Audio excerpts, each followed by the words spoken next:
Hello மக்களே! Ladies and gentleman, boys and girls welcome to the football Adosi Tamil. Manchester United வந்து away game போயிருந்தோம் Nottingham Forest கூட. 2-2 draw. நம்ம வந்து அந்த ட்ராவ டிசர்வ் பண்ணியிருந்தோமா அப்படின்னு கேட்டீங்கன்னா, no we don't deserve a draw. We did deserve a dominating win அப்படின்னு தான் நான் சொல்லுவேன். மேட்ச் ரியாக்ஷன்லயே நான் சொல்லியிருந்தேன். நம்ம வந்து டாமினேட்டிங்கான பெர்ஃபார்மன்ஸ போட்டுருக்கோம். நம்ம வந்து ட்ரா வந்து நம்ம ஒரு 2 பாயிண்ட்ஸ லாஸ் பண்ணதா தான் நம்ம எடுத்துக்கணும். ரூபன் ஆமரிம் கூட அதே தான் சொல்லியிருந்தோம். லாஸ்ட் இயர்ல வந்து நம்ம இந்த டீம நாங்க ஃபேஸ் பண்ணியிருந்தோம் அப்படின்னா, நெறைய கோல்ஸ் டெஃபிசிட்ல நாங்க தோத்துருப்போம். அதுதான் லாஸ்ட் 3 ஃபிக்சர்ஸ்லயும் நடந்திருக்கு. பட் இந்த மேட்ச் வந்து நாங்க டாமினேட்டிங்கா ப்ளே பண்ணியிருக்கோம். We did lose 2 points to them அப்படின்னு சொல்லியிருக்கான். என்னதான் நீங்க நாட்டிங்ஹாம் ஃபாரஸ்ட் வந்து டேபிள்ல லாஸ்ட்ல இருந்தாலுமே 6 பாயிண்ட்ஸோ, 7 பாயிண்ட்ஸோ தான் இருக்காங்க. அந்த மாரி இருந்தாலுமே, they are a well good team அப்படிங்கிறத நம்ம மறக்கக்கூடாது. அவங்க மேனேஜரோட இஷ்யூ ஒண்ணு இருந்திருக்கு. நூனோ எஸ்பிரிட்டோ வந்து சூப்பரா தான் ப்ளே பண்ணிட்டு இருந்தான். அவன் வந்து சூப்பரா மேனேஜ் பண்ணிட்டு இருந்தான். பட் ஓனரோட கொஞ்சம் அந்த அந்த வாக்குவாதம் அதெல்லாம் போயிட்டு இருந்ததுனால அவன சாக் பண்ணி ஆன்ஜ கொண்டு வந்தான். ஆன்ஜ் முடிச்சு விட்டான் நாட்டிங்ஹாம் ஃபாரஸ்ட்ட கடைசியில கொண்டு போய் வச்சிருந்தான்.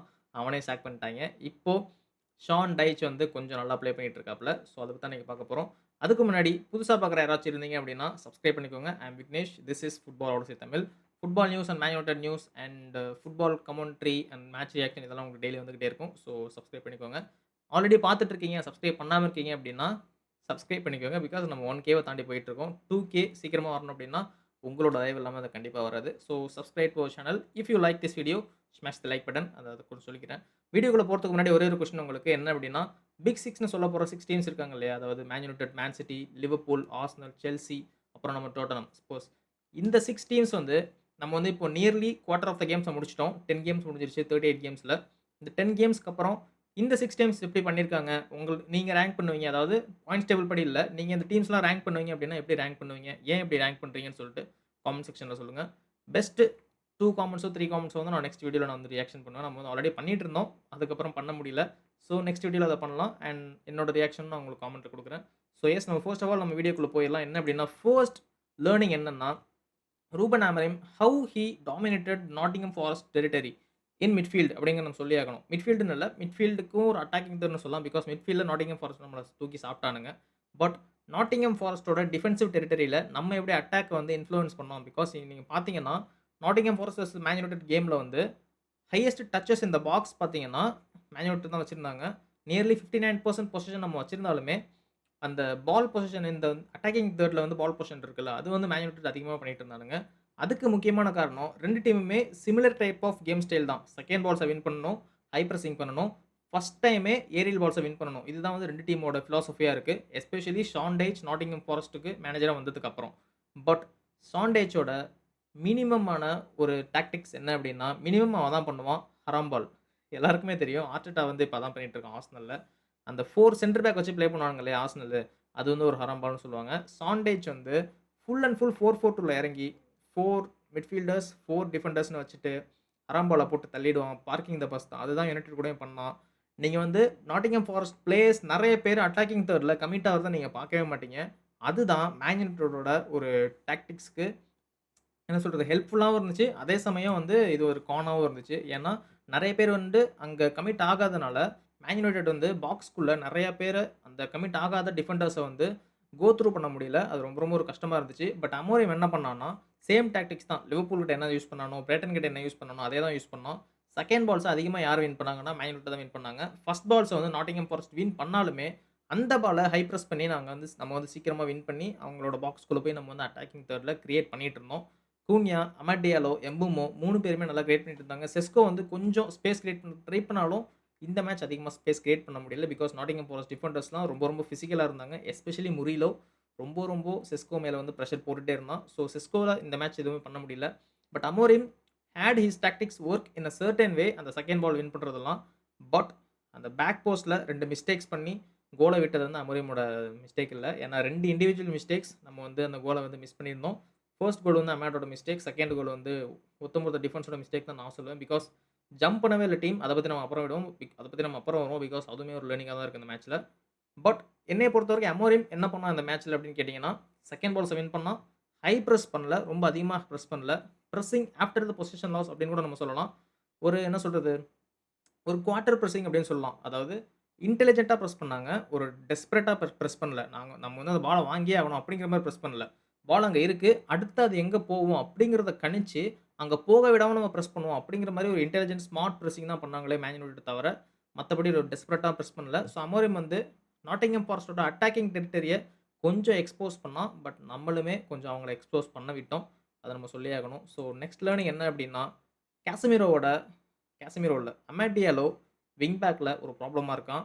அண்ட் நம்மளோட பேக் போஸ்ட்டோட டிஃபென்ஸ் ரொம்ப ரொம்ப என்ன சொல்றது? ரொம்ப ரொம்ப கேவலமா இருக்கு. அத நம்ம சொல்லியே ஆகணும். பிகாஸ் இந்த சீசன்ல எனக்கு தெரிஞ்சு ஒரு 15 கோல்ஸ், 16 கோல்ஸ் நம்ம வந்து கன்சீட் பண்ணியிருக்கோம் அப்டின்னா, 10 கோல்ஸ் ஆர் 9, 8, 9 to 9, 8, 10 கோல்ஸ்க்கு வந்து நம்ம வந்து பேக் போஸ்ட் டிஃபெண்டிங் தான் காரணமா இருக்கும்.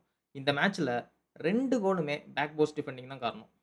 2 கோலுமே. ஃபர்ஸ்ட் கோல் அமாடியால வந்து நம்ம ஜிப்ஸ் ஒயிட் வந்து எவ்வளோ ஹைட்டா இருப்பான், எவ்வளோ பிசிக்கா இருப்பான்னு தெரியும். அதாவது அவ்வளோ பிசிக்கலா இருக்க மாட்டான். பட் அமாடியாலோ கம்பேர் பண்ணும்போது ஜிப்ஸ் ஒயிட் எவ்வளோ பிசிக்கலா இருப்பான், ஹைட்டா இருப்பான்னு உங்களுக்கு தெரியும். Amad Diallo he is trying to push push Gibbs White. ஒரு கை வச்சு இப்படி புஷ் பண்ணிட்டு இருக்கான். How can he do that I don't know. Because அமேடியால வந்து பிசிக்கல் அதிகமா கிடையாது. அவன் வந்து ஜம்ப் பண்ணி பால வின் பண்றதுக்கு ட்ரை பண்ணும். இல்லன்னா கொஞ்சம் ஜம்ப் பண்ணி கிப்ஸ் ஒயிட்க்கு வந்து கிளியரான ஒரு கான்டாக்ட் இல்லாத மாரி தான் ட்ரை பண்ணணும். பட் அவன் என்ன பண்ணிட்டான் அப்டின்னா, பிசிக்க வச்சு நான் அவன தள்ளி விடுறேன் அப்டின்னு நெனச்சுக்கிட்டு, ஜிப்ஸ் ஒயிட்க்கு ஒரு ஈஸியான பால அந்த ஹெட்டர் பால வந்து என்ன சொல்றது? ரொம்ப டிஸ்டன்ஸ்ல நின்னுகிட்டு லெமன்ஸ ஃபார் போஸ்ட்ல கர்லிங்கா அந்த ஹெட்டர் போட்டுச்சு. அது எப்படி போச்சுன்னு எனக்கு தெரியல.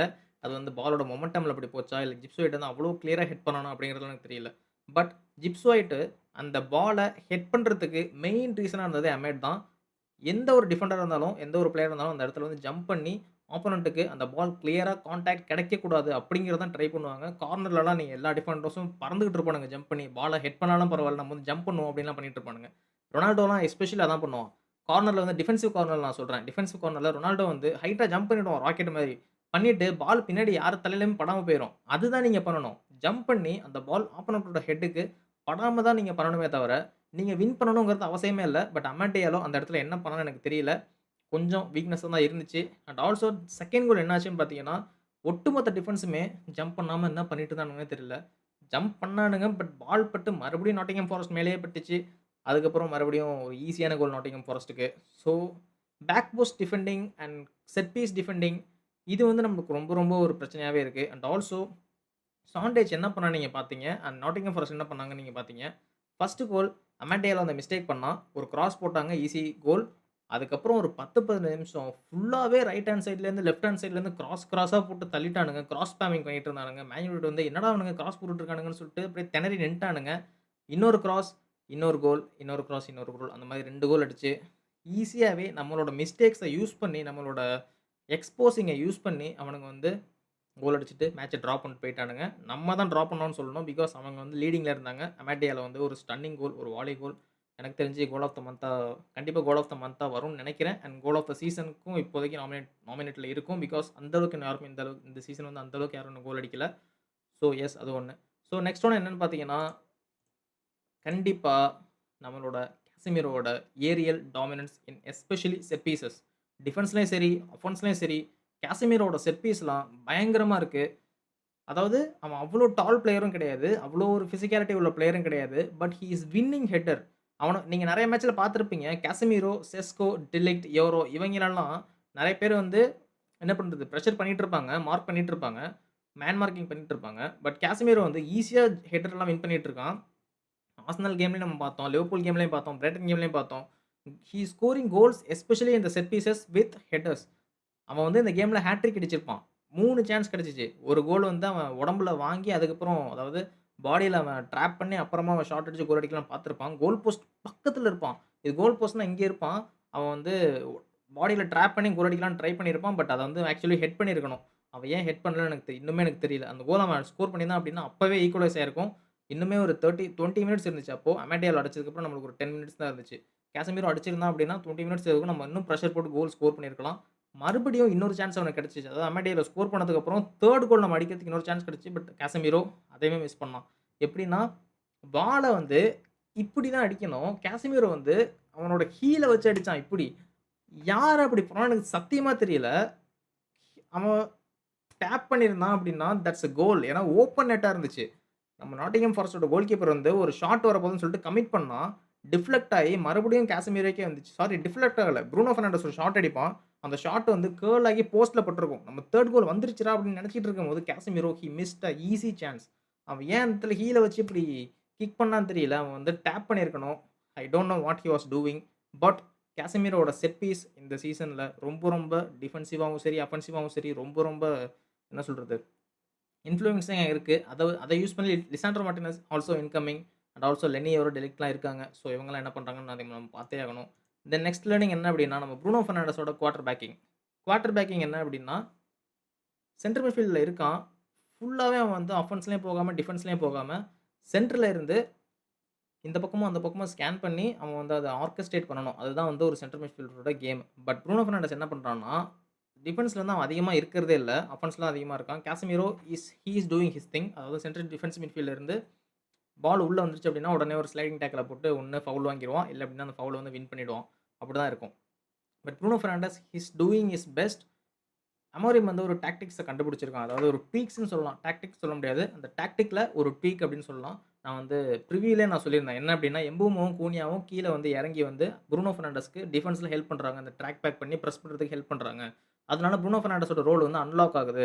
ஏன்னா ப்ரூனோ பெர்னாண்டஸ் நேச்சுரலி நம்ம சென்ட்ரல் மிட்ஃபீல்டர் கிடையாது. அவனாலேயே இந்த சீசன் வந்து நம்ம ஒரு 3, 4 மேட்ச் வந்து நம்மளுக்கு காஸ்ட் ஆயிடுச்சு. அத நம்ம ஆல்ரெடி நம்ம சொல்லியிருக்கோம். எல்லா வீடியோலயுமே சொல்லியிருக்கோம். பட் அதனால கூனியா அண்ட் எம்பூமோ 2 பேருமே கீழ வந்து ப்ரூனோ பெர்னாண்டஸோட ரோல அன்லாக் பண்றதுக்கு ஹெல்ப் பண்றாங்க. அது இந்த மேட்ச்லயுமே அத நல்லா தான் பண்ணாங்க. But individual mistakes costed us this game. அத நம்ம சொல்லியே ஆகணும். பட் ப்ரூனோ பெர்னாண்டஸ் வந்து ரொம்ப ரொம்ப சூப்பரா ப்ளே பண்ணிட்டு இருக்கான். இந்த சென்ட்ரல் மிட்ஃபீல்ட் பொசிஷன்ல. ஸ்டில்லர்லாம் நம்ம பார்த்துட்டு இருக்கோம். ஸ்டில்லர் பார்த்துட்டு இருக்கோம். மெயின் வந்து ஆல்ரெடி பெஞ்ச்ல இருக்கான். கோனே பெஞ்ச்ல இருக்கான். இந்த மாரிலாம் இருக்கும்போது, ஸ்டில்லர் இன்கேஸ் ஜான்வரில வந்தான் அப்டின்னா, ப்ரூனோ பெர்னாண்டஸ உட்கார வச்சு ஸ்டில்லர் தான் ப்ளே பண்ணி ஆகணும். ஏன்னா Stiller is not a central defensive midfielder. கேசமிரோக்கு அலாங் சைட்ல ஸ்டில்லர் ப்ளே பண்ணான் அப்டின்னா, அவ்வளோதான் நம்ம மிட்ஃபீல்ட் வந்து லாக்டா இருக்கும். ஸ்டாக்டா இருக்கும். பட் ப்ரூனோ பெர்னாண்டஸ் இருக்கிறதுனால ஸ்டில்லர் வந்து நம்ம ஜான்வரில சைன் பண்ண மாட்டோம். I think central defence midfielder வந்து ப்ரூனோ பெர்னாண்டஸ்க்கு அலாங் சைட்ல யார ப்ளே பண்ணுவாங்கிறது தான் இந்த ஜான்வரில நம்ம பார்க்க போறோம். ப்ரூனோ பெர்னாண்டஸ் இன்கேஸ் சம்மர்ல அவன் போனான் அப்டின்னா, ஐ ஹோப் ஹி கோஸ். ஏன்னா ப்ரூனோ பெர்னாண்டஸ் வந்து இனிமே மேன் யுனைட்டட்ல அவனுக்கு ஃபியூச்சர் இருக்கான்னு கேட்டீங்கன்னா, இந்த சிஸ்டம்ல நம்ம எவால்வ் ஆகணும் அப்டின்னா ப்ரூனோ பெர்னாண்டஸ் வந்து நம்ம சாக்ரிஃபைஸ் பண்ணி தான் ஆகணும். பட் இன்கேஸ் ப்ரூனோ பெர்னாண்டஸ் வந்து சம்மர்ல போனான் அப்டின்னா, அப்போ வந்து நம்ம ஸ்டில்லர கொண்டு வரலாம். நம்ம வந்து ஜனவரில ஆல்ரெடி ஒரு டிஃபென்சிவ் மிட்ஃபீல்டர் கொண்டு வந்தாலும் கொண்டு வரலாம். அது நம்ம ஜனவரி சைனிங்ஸ்லாம் நம்ம பார்க்கணும். வின்டர் சைனிங்ஸ் எப்படி மேன் யுனைட்டட் பண்ண போறாங்கன்னு தெரியல. இனியோஸ் வந்து கொஞ்சம் ஃபண்ட்ஸ்லாம் பண்ண போறாங்க அப்படின்னு சொல்லிட்டு பேசிட்டு இருக்கானுங்க. பட் எஸ் அது ஒரு விஷயம். ஸோ ப்ரூனோ பெர்னாண்டஸோட விஷயம் இதுதான். வேற ஒண்ணுமே கிடையாது. அண்ட் லாஸ்ட் விஷயம் என்ன அப்படின்னா, எலியட் ஆண்டர்சன். என்ன ப்ரோ மேன் யுனைட்டட் லேர்னிங்னு சொல்லிட்டு எலியட் ஆண்டர்சன சொல்ற? இவன் நாட்டிங்ஹாம் ஃபாரஸ்ட்ல இருந்தான் நம்மளால போட்டு தாக்குனான்னு கேட்டீங்கன்னா, எஸ்.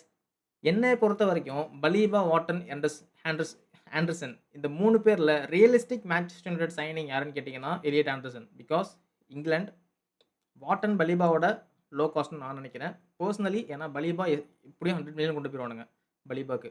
வாட்டன் 80 டூ 90 மில்லியன் எப்படியும் கொண்டு போயிருவானுங்க. ஏன்னா கிறிஸ்டல் பேலஸ் வந்து டாப் ஆஃப் த டேபிள்ல இருக்காங்க. எஃப்ஏ கப்லயும் சரி, அப்புறம் இப்போ பிளேயிங்லயும் சரி, அவன் சூப்பரா ப்ளே பண்ணிட்டு இருக்கான். பட் எலியட் ஆண்டர்சன் என்ன ஒரு பிரச்சனைனா, இங்கிலாந்தோட நேஷனல் டீம்ல இருக்கான். நாட்டிங்ஹாம் ஃபாரஸ்ட் வந்து கீழ இருக்காங்க டேபிள்ல.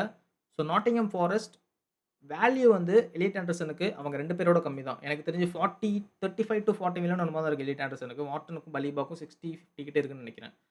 ஆண்டர்சன நம்ம 60 டூ 70 மில்லியன் நம்ம பெர்சீவ் பண்ணலாம். வாட்டன் எப்படியும் 80, 90 மில்லியன், பலீபா 100 மில்லியன் கொண்டு போயிருவானுங்க. ஸோ ரியலிஸ்டிக் சான்ஸா எலியட் ஆண்டர்சன் தான். அவனோட பிளே ஸ்டைல்லாம் பயங்கரமா இருக்கு கைஸ். எப்படி ப்ளே பண்றான்? மேன் யுனைட்டட் வந்து போட்டு தள்ளிட்டான். ப்ரூனோ பெர்னாண்டஸ் அண்ட் காசிமிரோ 2 பேரையும் ஒரு ஆளா போட்டு முழுகிட்டான். டக்ளஸ் லூயிஸ் இருந்திருந்தான், இன்ஜூரி இல்லாம இருந்திருந்தான் அப்படின்னா, நம்மளோட மிட்ஃபீல்ட் வந்து அவ்வளோதான். இந்த பிளாக் ஹோல்ன்னு சொல்லுவாங்கல்ல. பிளாக் ஹோல் வந்து ஒரு எல்லா பூமி, எல்லா பிளானட்லாம் அப்படியே போட்டு முழுங்கிரும்னு சொல்லுவானுங்கல்ல. அந்த மாரி இவன் ஒத்தாளு வந்து ப்ரூனோ பெர்னாண்டஸ், காசிமிரோன்னு சொல்லிட்டு 2 பேரையும் போட்டு முழுங்கிட்டான். அமான்டி ஆலோலாம் அவ்ளோ டைம் அவன் வந்து போய் கட் இன்சைட் பண்ணான், இன்டர்செப்ட் பண்ணான். கூனியா ஒரு ரொம்ப சூப்பரான ஒரு ரன் போயிட்டு இருப்பான். டப்புனு உள்ள போய் இன்டர்செப்ட் பண்ணிட்டு வந்துருவான். So he is doing massive things for Nottingham Forest. இங்கிலாந்துக்கும் நல்லா ப்ளே பண்ணிட்டு இருக்கான். ஸோ எனக்கு தெரிஞ்சு மேன் யுனைட்டடுக்கு ரியலிஸ்டிக் சான்ஸ் மிட்ஃபீல்ட்ல யார ரெக்ரூட் பண்ணுவாங்கன்னா, எலியட் ஆண்டர்சன் தான். பிகாஸ் வாட்டன், பலீபா மாரி இல்லாம, Elliot Anderson orthodox central defensive midfielder. அவன் வந்து 4-2-3-1ல ப்ளே பண்ற ஆளு. அந்த 2 சென்ட்ரல் டிஃபென்சிவ் மிட்ஃபீல்ட்ல வந்து அவன் வந்து orthodox central defensive midfield play பண்ணிட்டு இருக்கான். பலீபா வந்து பலீபாவும் ஆர்த்தடாக்ஸ் சென்ட்ரல் டிஃபென்சிவ் மிட்ஃபீல்ட் தான். பிகாஸ் அவங்களுமே 4-2-3-1 தான் ப்ளே பண்றாங்க Brayton. வாட்டன் central midfielder, not a central defensive midfielder. அத நம்ம நெறைய வாட்டி நானே சொல்லியிருக்கேன். பிகாஸ் சென்ட்ரல் டிஃபென்சிவ் மிட்ஃபீல்டர் வந்து எப்படி ப்ளே பண்ணுவாங்கன்னா, ஆண்டர்சன், பலீபா பார்த்தீங்கன்னா தெரியும். கிறிஸ்டல் பேலஸ் வந்து சிஎம் தான் ப்ளே பண்ணுவாங்க. அந்த 3-4-2-1 நம்மளோட மேன் யுனைட்டட் எப்படி ப்ளே பண்ணுவாங்களோ அதே மாதிரியான ஒரு ஃபார்மேஷன் தான் ப்ளே பண்ணுவாங்க. பட் வாட்டன் வந்து அந்த சிஸ்டம்ல நெறைய ப்ளே பண்ணதுனால, நம்ம அண்டர் கிளாஸ்னர் அதிகமா ப்ளே பண்ணதுனால, ஹி நோஸ் தி சிஸ்டம். அதனால மேன் யுனைட்டட் வந்து வாட்டனுக்கு போறதுக்கு சான்ஸ் இருக்கு. பட் இன் மை ஒப்பீனியன் நிறைய பேரோட ஒப்பீனியன் எலியட் ஆண்டர்சன் தான் இருக்காங்க. மேன் யுனைட்டடோட நல்லா ப்ளே பண்ணிட்டான். அதனால நீ எலியட் ஆண்டர்சன் சொல்லியா ப்ரோ அப்படின்னு கேட்டீங்கன்னா, இல்ல. Realistically he is cheaper than Baleba and Wharton. அஃபோர்டபுள்னு நான் சொல்லுவேன். சீப்பர்ன்னு சொல்ல மாட்டேன். Affordable than Baleba and Wharton. நல்ல ஒரு ஸ்டாட்டிஸ்டிக்ஸ் இருக்கு. நல்ல ப்ளே ஸ்டைல் இருக்கு. இன்ஜுரி ரெக்கார்ட் இல்ல. ரொம்ப ரொம்ப இம்பார்ட்டன்டான விஷயம். பிகாஸ் பலீபாக்கு இன்ஜுரி ரெக்கார்ட் இருக்கு. வார்டன் இன்ஜுரி ரெக்கார்ட் இருக்கு. எஃப்ஏ கப் ஃபைனல்லாம் மிஸ் பண்ணான். But Anderson is not injury prone player I think. Because England player also home grown player. அது ஒரு விஷயம் இருக்கு. பிகாஸ் யுனைடெட் வந்து ஹோம் க்ரவுன் அந்த கேட்டகரி ஃபில் பண்ணணும். அதனால கூட பலீபாவை பார்க்காம இருக்கலாம். பட் அமோரிம் என்ன நினைக்கிறான்? அமோரிம் வந்து எனக்கு தெரிஞ்சு அமோரிம் வந்து பலீபாவை தான் ப்ரிஃபர் பண்ணுவான். பிகாஸ் நெறைய சோர்சஸ் அதான் சொல்லுது. அமோரிம் வந்து பலீபாவுக்கு கால் பண்ணி பேசினது. அப்ப எம்பூமோ அண்ட் பலீபாவோட கான்டாக்ட் இருக்கிறது நேஷனல் டீம்ல அப்படிலாம் இருக்கு. அண்ட் ஆல்சோ இதெல்லாம் இருக்கிறதுனால பலீபா தான் ப்ரிஃபர் பண்ணுவான். But Elliot Anderson is my choice and most of the Man United fans choice. So இதெல்லாம் இருக்கிறப்போ நீங்க என்ன சொல்லுவீங்கன்னு சொல்லிட்டு பார்க்கலாம். அண்ட் ஆல்சோ சப்ஸ்கிரைப் பண்ணிக்கோங்க. இந்த வீடியோ பத்தி என்ன நினைக்கிறீங்க? அண்ட் இந்த லேர்னிங்ஸ் இந்த 5 லேர்னிங்ஸ் வந்து உங்களுக்கு பிடிச்சிருக்கா? இல்ல இதுக்கு மேலேயும் இன்னும் மேட்ச்ல நீங்க எதுவும் பார்க்குறீங்களான்னு சொல்லிட்டு நீங்க சொல்லுங்க. Yes until then let's keep the ball rolling. And மறக்காம லைக் பண்ணிட்டு வீடியோ பார்த்துருங்க அண்ட் சப்ஸ்கிரைப் பண்ணிக்கோங்க.